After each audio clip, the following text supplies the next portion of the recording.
여기에 암호화폐까지 포함이 되면은 자그마치 연간 1천조 달러에 육박하는 시장입니다. 스위프트가 갖고 있는 150조 달러를 그중에서 14%를 리플이 가져오게 되면은 생각보다는 지금 리플을 통해서 거래되는 송금보다는 엄청나게 늘어날 뿐만 아니라 그를 계기로 해서 리플 가격도 많이 올라가게 될 겁니다.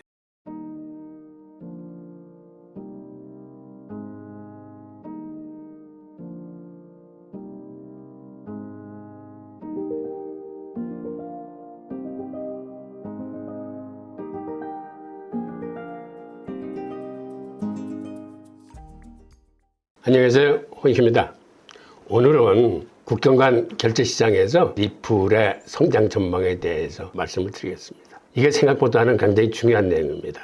집중해 주시기 바랍니다. 말씀드릴 순서는 지금 화면에 보이는 이 차례대로 말씀을 드리겠습니다.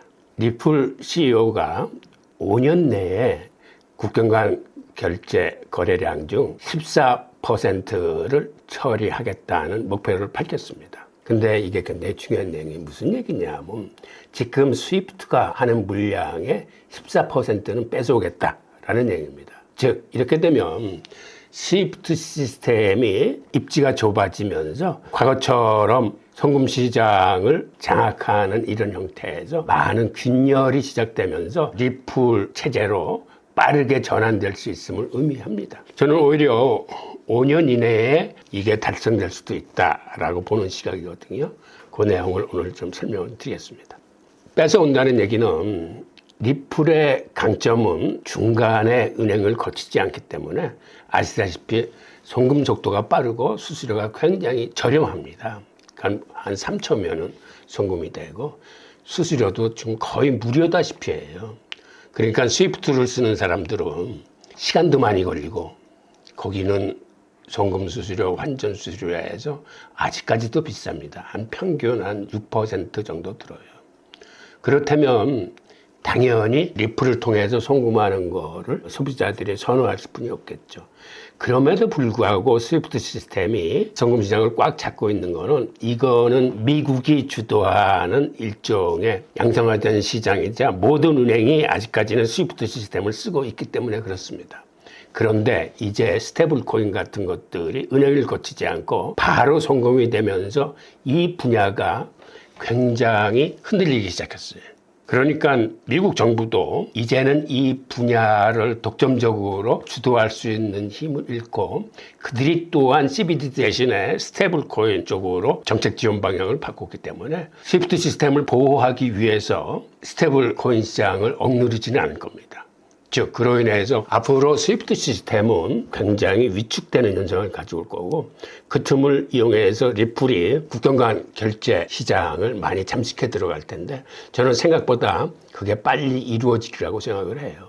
우선 국경 간 결제 시장이 지금 연간 한 150조 달러 정도 되는 굉장히 큰 시장인데 여기에 암호화폐까지 포함이 되면은 자그마치 연간 1천조 달러에 육박하는 시장입니다.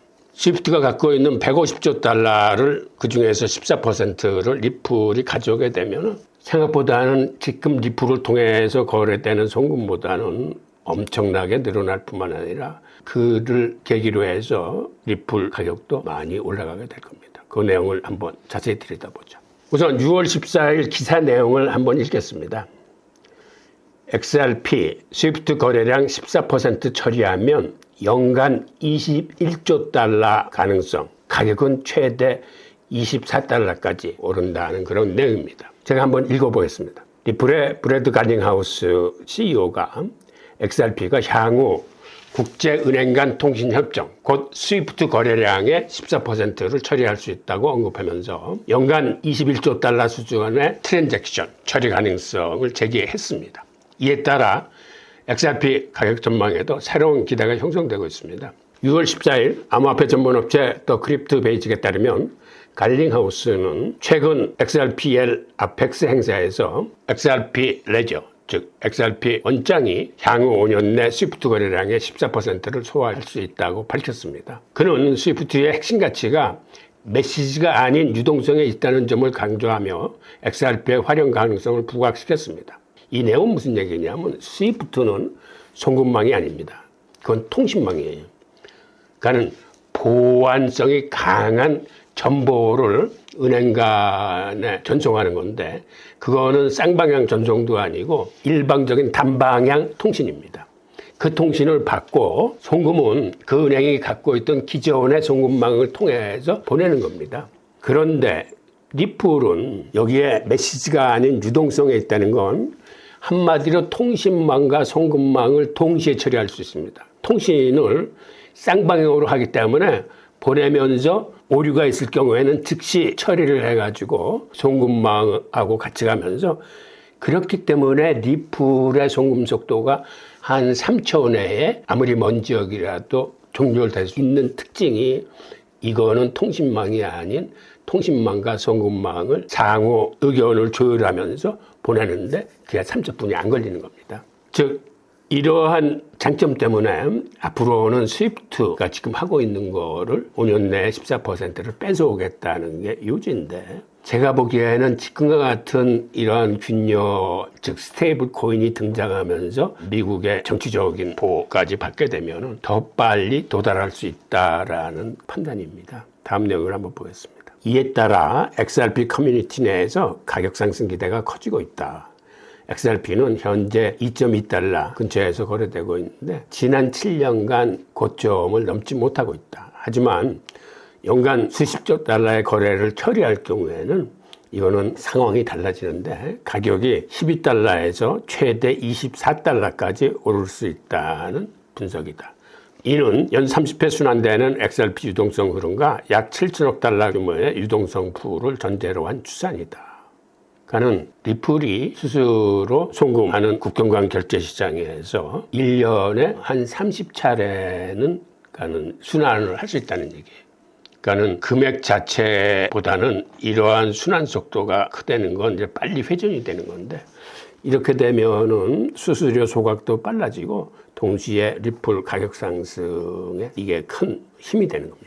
한편 일부 분석가들은 XRP가 스위프트의 14%를 차지한다면 나머지 86%는 어떤 블록체인 프로젝트가 맡게 될 것인가라는 질문을 던졌다. 특히 체인링크는 현재 스위프트와 실제 협력 관계를 맺고 있는 프로젝트도 언급됐다. 근데 사실 이 질문은 조금 잘못된 것 같네요. 스위프트의 14%를 리플이 뺏어오겠다는 얘기는 86%를 다른 암호화폐가 가져간다는 게 아니라 스위프트는 나름대로 자기의 성을 지키려고 노력할 것이고 실제로 스위프트 시스템은 최근에 업그레이드와 개선 작업을 거치면서 옛날에 비해서는 굉장히 속도도 빨라지고 수수료도 싸졌습니다. 그래서 나머지 86%를 다른 암호화폐가 가져가는 게 아니라 스위프트 자체가 와야 되지 않는 한 가장 주도적인 역할은 앞으로도 할 겁니다. 왜 그러냐면 스위프트의 효율보다 훨씬 난 리플이나 다른 암호화폐들도 많지만 이 시장을 미국이 포기하지 못하는 이유는 스위프트 시스템의 통신망 때문에 테러 자금의 거래나 불법 자금 것들을 막을 수 있는 거거든요. 아직까지는 은행을 거치지 않고 전자지갑에서 전자지갑으로 바로 가는 이러한 거를 전부 다 허용할 수는 없어요. 그렇게 되면 미국의 보안이 뚫립니다. 그래서 리플이 뺏어 오더라도 다른 암호화폐한테 그걸 다 내주는 게 아니라 당분간은 미국이 완전한 보안 시스템을 갖추기 전까지는 아마 병행되는 시스템을 가져갈 겁니다. 그래서 리플을 포함한 스테이블코인이나 다른 암호화폐들이 예를 들어서 스텔라, 루멘이나 트론 같은 것들이 일정 부분의 포션은 그들이 경쟁적으로 치열하게 경합을 할 겁니다. 그럼에도 불구하고 미국이 주도하는 그러한 보안성에 대한 어떠한 대비책이 서지 않는 한 스위프트가 그렇게 쉽게 무너지지는 않습니다. 자, 마지막으로 읽어보겠습니다. 리플의 글로벌 금융 인프라 진입이 가시화됨에 따라 XRP가 실질적으로 트랜잭션 처리 주도권을 확보할 수 있을지 주목되고 있다라고 기사가 끝났네요. 하지만 이 내용은 굉장히 중요한 내용입니다. 그러니까 리플이 이제는 자신감을 내비친 거예요. 그리고 이제 소송이 종결되고 미국 정부가 리플을 지원하게 되면 다른 나라에서도 리플에 대한 태도가 좀 틀려질 겁니다. 특히 은행권에서 과거에는 미국 정부와 적대적인 관계에 서 있었던 리플을 그들이 쉽게 써주기는 힘들었는데 이제는 리플 네트의 효용성을 은행들이 압니다. 그러니까 XRP는 그들한테는 선택이에요. 써도 되고 안 써도 되는 거지만 자기 은행에서 수취은행까지 중간에 중개은행을 거치지 않고 바로 보내면은 3초면 갈 수 있다는 걸 은행들이 잘 알기 때문에. 그리고 또 하나의 강점은 리플은 ODL이라고 해서 On Demand Liquidity, 즉 한마디로 중간에 환전 통화를 거치지 않고 환전을 XRP가 중간 매체로 작용하면서 가장 적합하게 환전을 해주는 시스템이고, 그 시스템이 3초 안에 자동적으로 이루어지는 거기 때문에 그런 분야는, 환전을 통해서 송금해야 되는 분야는 특히 리플의 강점이 있습니다. 그래서 세계 은행들이 사실은 XRP는 그렇게 관심이 없고 이 리플렛과 이 ODL 시스템에 관심이 많아요. 그래서 그게 풀리기 시작하면 빠른 속도로 시장을 장악해 나갈 것 같습니다. 자, 이번에는 국경 간 결제 시장에서 경쟁 현황을 한번 들여다보겠습니다. 경쟁 환경은 사실은 녹록지 않습니다. 그렇지만 이 급격한 변화와 경쟁 심화의 중심에 리플이 있어요. 그리고 여기에 지금 금융기관들을 포함해서 핀테크 기업, 그리고 국가 주도의 결제 인프라들이 서로 굉장히 치열하게 경쟁을 하고 있습니다. 그러니까 송금 시장에서 현재의 주도권은 아시다시피 은행이 갖고 있어요. 우리가 송금한다 그러면 다 은행을 먼저 생각을 하게 돼요.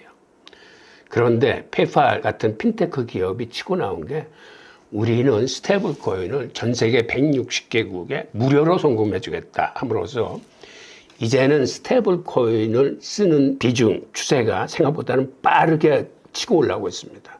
즉 스테이블 코인을 가지고 송금한다는 얘기는 은행을 거치지 않고, 즉 스위프트 시스템을 쓰지 않겠다는 건데, 이거를 미국이 말릴 수도 없어요. 왜? 스테이블 코인 시장을 크게 키워야 되기 때문에. 스테이블 코인 시장을 키워야 중국이 주도하고 있는 CBDC 시장하고 경쟁이 됩니다. 그리고 스테이블 코인을 키워야 미국의 국채 시장의 수요를 끌어올릴 수 있어요. 그리고 스테이블 코인을 써야 지금의 달러 패권을 계속 연장할 수 있습니다. 그러니까 미국으로 봐서는 일석삼조의 효과이기 때문에 스테이블 코인의 송금을 막지 못해. 그 얘기는 스위프트 시스템이 빨리 균열을 보면서 와야 되는 첫걸음인데, 그 틈에 리플의 송금 시스템도 빨리 클 수 있어요. 그러니까 다른 은행들이 이제는 미국 정부 눈치 보지 않고 리플 네트워크, 리플렛이나 리플 원장을 쓰게 되고, 그런 과정에서 스테이블 시장에도 리플이 지금 RLUSD라는 스테이블 코인을 발행을 했기 때문에 당연히 이것도 무료 송금이 되고, 스테이블 코인 시장이 지금 예상으로서는 3년 후에 2조 8천억까지 클 수 있다라는 전망치이기 때문에 지금 스테이블 코인 시장이 2,500억 불이거든요. 그러니까 앞으로 10배 이상, 3년 내에 스테이블 코인 시장이 10배 이상 커질 겁니다. 그렇다면 스위프트 시스템이 엄청나게 빠른 속도로 그 비중이 줄어들 거고, 그 틈에 리플이 이제 크게 성장을 할 것 같습니다. 그 다음에 각국 중앙은행들의 디지털 통화, 즉 CBDC 부상이 국제 송금 시장에서 또 다른 영향력을 행사하고 있습니다. 미국이 주도하는 스위프트 시스템은 아직까지도 보내는데 하루 만에 들어가는 것도 있지만, 어떤 곳은 2, 3일 걸리고 문제가 생기면 더 지연될 수 있고, 그 다음에 중간에 송금 수수료나 환전 수수료가 들어가기 때문에 아직까지도 이 암호화폐 시장의 송금에 비해서는 경쟁력이 굉장히 떨어집니다. 그런데 중국의 CBDC는 바로 스위프트 시스템의 이 문제를 해결해 가지고 지금 다른 나라로 송금하는데 7초뿐이 안 걸립니다. 그러니까 CIPS라는 중국의 결제 시스템에다 디지털 위안, 즉 CBDC를 얹어서 예를 들어서 태국이나 동남아 국가에 보내는데 7초 걸렸어요. 그러니까 스위프트 시스템보다는 엄청난 경쟁력을 갖고 있는 거죠. 그리고 송금 수수료도 거의 들지 않았습니다. 즉 그들이 디지털 화폐를 만들어서 중국 그 무역 네트워크 사이에서 쓰는데, 이제는 주로 제3국들, 즉 개발도상국들이 활용하고 있는데, 그러한 나라들은 이제는 스위프트 시스템을 쓰지 않고 중국의 CIPS 시스템을 쓸 겁니다. 그리고 실제로 세계 무역의 지금 3분의 2는 중국 무역 네트가 갖고 있어요. 그러니까 미국이나 유럽 등 서방이 갖고 있는 포션은 생각보다 굉장히 작습니다. 중국의 무역량이 미국의 2배가 되고, 이제는 수입도 홍콩까지 포함하면 중국 시장이 더 커졌습니다. 그래서 무역 네트워크에서 움직이는 이런 거래들은 이제는 은행의 스위프트 시스템을 활용하지 않을 겁니다. 이런 의미에서 중국뿐만 아니라 세계 인구의 절반을 차지하고 있는 브릭스도 지금 자체 국제결제 시스템을 준비하고 있어요. 빠르면 1, 2년 내에 도입이 될 텐데, 그렇게 되면 세계 인구의 절반이 바로 이제 브릭스 결제 시스템을 쓰게 됨으로써 더 스위프트 시스템은 이제 타격을 받을 겁니다. 그래서 오히려 지금 갈링하우스가 얘기한 14%를 5년 내에 달성하겠다는 거는 제가 보기에는 겸손한 시각인 것 같고, 그보다는 더 빠른 속도로 리플이 뺏어올 수 있을 것 같습니다. 자, 지금 보시는 그림이 국경 간 결제 시장의 경제 환경이 녹록지 않다라는 이러한 그림인데, 이건 제가 인공지능을 통해서 한번 만들어 본 거예요. 자, 다음 한번 보시죠.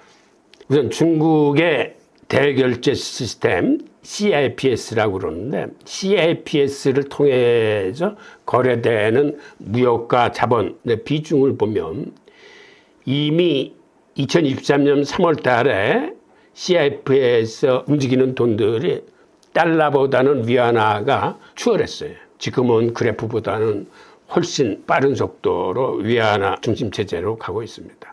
그리고 이 시스템에다 바로 디지털 위안을 연계를 시켜서 이 시스템을 쓰면 7초 만에 타국의 전송이 가능해집니다. 그리고 이거는 앞으로도 더 빠른 속도로 스위프트를 제쳐나갈 겁니다. 그리고 브릭스 회원국들끼리 2023년에 합의를 한 게 있어요. 회원국들이 거래를 할 적에는 가능하면 달러를 쓰지 말자. 그리고 회원국 간 통화를 쓰자라는 게 그들의 합의점이었습니다. 그런데 그들의 회원국 통화에서 사실상 무역 통화로 쓰이고 있는 게 중국의 위안화예요. 왜 그러냐면 브라질의 뭐 헤아라라거나 러시아의 루브라 같은 거는 변동성이 커가지고 무역 통화로서 무역업자들이 선호하지 않습니다. 그래서 주로 위안화를 쓰는데, 위안화에 어떤 문제점이 있냐면 시중의 위안화를 그들이 구하기 힘든 거예요. 왜 그러냐면 달러는 미국이 무역 적자국이기 때문에 무역을 하면서 자연스럽게 다른 나라로 흘러갑니다. 그런데 중국은 무역 흑자국이에요. 최근 들어서 무역 흑자 규모가 훨씬 더 커지고 있습니다. 그 얘기는 바깥에 나가 있는 위안화조차 무역을 하면 할수록 중국으로 빨아들이는 겁니다. 그러다 보니까 그들이 달러화를 쓰고 싶지 않아도 위안화가 시중에 너무 없으니까는 무역하는데 애로를 먹기 때문에 지난해 브릭스 정상회의에서 논의된 게, 그렇다면 우리가 무역 통화를 별도로 만들어 쓰자. 즉 브릭스 회원국들이 각자 자기 나라 통화를 쓰면서 무역할 때만은 무역 유동성을 확보하기 위해서 금을 40% 기반으로 하고 브릭스 국가들의 통화 바스켓을 즉 그 비중대로 나눠서 그 전체를 60%로 하는 실물화폐를 만들자. 즉 금 40%와 현행 통화 바스켓의 비중을 60%로 한 그런 통화를 만들자는 게 지금 브릭스의 입장입니다. 다만 인도가 여기에 반대하고 있어서 앞으로 벌어지는 일은 우리가 좀 더 주목해서 봐야 되겠지만, 하여튼 이런 움직임이 있습니다. 그런데 확실한 거는 브릭스 회원국 간의 거래에서는 그들이 달러를 쓰지 않으려고 굉장히 노력하면서 이게 줄어들고, 심지어는 그들이 무역할 때 암호화폐를 씁니다. 달러를 쓰지 않기 위해서. 즉 스테이블 코인이나 비트코인이나 리플 같은 것들을 쓰기 시작했어요. 특히 러시아의 석유 기업들이 이런 것들을 시작을 했어요. 왜 그들이 이런 쪽으로 가냐 하면 미국의 경제 제재 때문에 그렇습니다. 미국이 달러를 회피하고 다른 통화로 이렇게 거래하는 은행들이 적발이 되면은 강한 경제 조치를 내리겠다라는 그러한 정책을 쓰기 때문에 은행들이 그러한 제재를 받지 않기 위해서 이렇게 암호화폐를 쓰면 이거는 은행을 거치지 않고 서로 거래가 되니까 그들한테는 미국의 제재를 피할 수 있는 수단이 되는 거죠. 그래서 올해서부터 그러한 비중이 굉장히 늘어나고 있습니다. 즉 이러한 현상들로 인해서 생각보다는 스위프트의 균열이 더 빨리 올 수 있다라는 점을 말씀드리고 싶었고요. 그 다음에 이 그림이 지금 중국 위주로 중국과 교육 상태가 중국을 최대 교육 파트너로 하고 있는 나라들은 빨간색입니다. 반면에 독일을 최대 교육 대상으로 하는 유럽 나라들은 여기 오렌지 색깔, 주황색으로 표시되어 있습니다. 반면에 아직도 미국을 최대 교육 대상국으로 하는 나라들은 이 그림에서 보시다시피 별로 없어요. 이게 2023년만 해도 중국이 한 140개국의 최대 교역 파트너였고 그때까지만 해도 미국이 한 40개 정도는 유지하고 있었는데 점점 더 빨간색으로 이제 넓혀지면서 이제는 완전히 중국 위주의 무역 네트워크가 이제 형성되고 있습니다. 자, 이번에는 브릭스 편을 좀 보겠습니다. 브릭스는 지난해 10월 러시아 카잔에서 열린 16차 정상회의에서 자기들은 국제결제 시스템을 두 가지로 만들겠다. 하나는 기존의 5개국이 만들어 쓰던 브릭스페이를 그대로 가져가고 이제는 브릭스가 규모를 늘려서 5개국이었던 게 9개국이 되고 이번에 13개 국가를 준회원격인 파트너 국가로 받아들임으로써 이제는 22개 국가 정도 됩니다. 그런 22개 국가가 쓰는 거는 브릭스 브릿지라는 결제 시스템을 추진하겠다. 그러는데 이거는 기본적으로 블록체인 기반 플랫폼입니다. 그래서 이것도 스위프트 시스템보다는 압도적으로 빠르고 저렴할 겁니다. 이것도 지금 인도의 반대로 합의에 이르지는 못했는데 인도 같은 경우는 브릭스의 주도국이자 동시에 서방 경제권하고도 친밀하게 움직이는 한마디로 양다리를 거치는 국가가 돼서 미국한테 불이익을 받을 수 있는 이런 것들은 반대를 하고 있는데 그래서 발표된 발표문을 보면 이러한 추진사항은 자발적이고 구속력이 없는 다자주의의 연대를 기반해서 만든다라고 발표됐는데 이 얘기는 전원 합의에 의한 것보다도 인도가 반대하면 인도를 제외한 우리끼리라도 추진하겠다라는 그런 뜻으로 읽힙니다. 자, 그리고 브릭스가 하겠다는 무역 통화를 보겠습니다. 지금 푸틴이 회의장에 입장하면서 지금 손에 화폐 하나를 들고 있는데 바로 이게 브릭스 유닛이라는 그런 무역 통화입니다. 근데 말씀드린 대로 브릭스 유닛은 금 기반 디지털 화폐예요. 이건 과거에 사실 케인즈가 브레튼 우드 협정 때 방코르라는 이름의 무역 통화를 주장을 했었는데 바로 그 개념을 차용한 겁니다. 즉 무역 정산 때만 사용하는 무역 통화예요. 하지만 이거는 실물 화폐이기 때문에 만약 이게 시연돼서 나온다면은 다른 어떤 화폐보다도 선호되면서 굉장한 통화 시장에 큰 여파를 전하게 될 겁니다. 그리고 사실 이 브릭스 유닛도 이미 다른 기관에서 만든 통화예요. 그래서 이건 마음만 먹으면 지금이라도 갖다 쓸 수 있습니다. 재밌는 거는 이게 유엔 산하기구라고 이리아스라고 국제첨단 시스템에서 만들었는데 이게 실용화되지 못하고 이거를 브릭스가 채택하려는 그런 지금 움직임이 있는 겁니다. 자, 그리고 지난 정상회의에서 또 어떤 문제가 논의됐었냐면 그 위안화 유동성이 부족하기 때문에 우리가 탈달러를 위해서는 크립토 무역을 촉진하자. 즉 한마디로 비트코인이나 리플이나 스테이블 코인을 무역 통화로 쓰자라고 그들이 합의를 했습니다. 그래서 푸틴이 브릭스가 암호화폐를 공식 투자 대상으로 채택했다고 밝혔는데 이 회의가 끝나자마자 러시아는 재빠르게 자세 전환을 했습니다. 러시아는 그간 자본 유출을 막기 위해서 모든 암호화폐 채굴서부터 이 거래를 금지시켰어요. 그런데 이 회의가 10월 달에 있었는데 11월 달에 채굴도 합법화하고 암호화폐 거래소도 다시 만들기로 했습니다. 하여튼 러시아가 지금 이런 반응으로 급속하게 암호화폐 친화적인 정책으로 나가고 중국은 아직까지는 진중한 자세를 취하면서 그들도 자본 유출을 우려해서 채굴과 거래를 금지시켰는데 사실 밀채굴, 밀거래는 중국 정부가 묵인하고 있는 상태입니다. 그래서 지금 채굴 시장도 비트코인 같은 경우는 중국의 점유율이 55% 정도 돼요. 그리고 미국이 지금 한 40% 되고 그래서 두 나라가 전체 채굴 시장의 95%를 점유하고 있습니다.